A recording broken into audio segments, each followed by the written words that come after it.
కామన్‌గా నేను ప్రతి ఒక్క సెమినార్‌లో అడిగేటటువంటి ఒక కామన్ క్వెషన్ ఏంటి అంటే, డైరెక్ట్ సెల్లింగ్ అంటే ఎంతమందికి తెలుసు?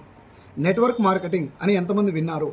అని నేను అడిగేటటువంటి కామన్ క్వెషన్ సెమినార్‌కి అటెండ్ అయిన వాళ్ళలో.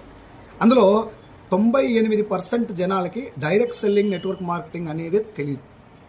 ఇది నాకు సెమినార్స్ ద్వారా పర్సనల్ ఎక్స్‌పీరియన్స్. అక్కడే ఇంకో గమ్మత్తైన విషయం మీకు చెప్తాను.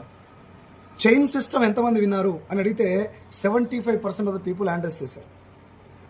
అంటే చైన్ సిస్టమ్ గురించి, మనీ సర్క్యులేషన్ స్కీమ్ గురించి, జనాల్ని మోసాలు చేసినటువంటి, చేస్తున్నటువంటి, చేయబోయేటటువంటి ఇండస్ట్రీ గురించి మాత్రమే జనాలకు తెలుసు.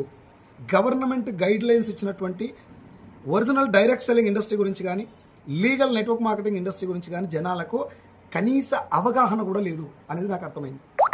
సో 100లో 98 మందికి అవగాహన రాహిత్యం వల్ల జనాలు మోసపోతారా పోరా మీరు ఆలోచించండి.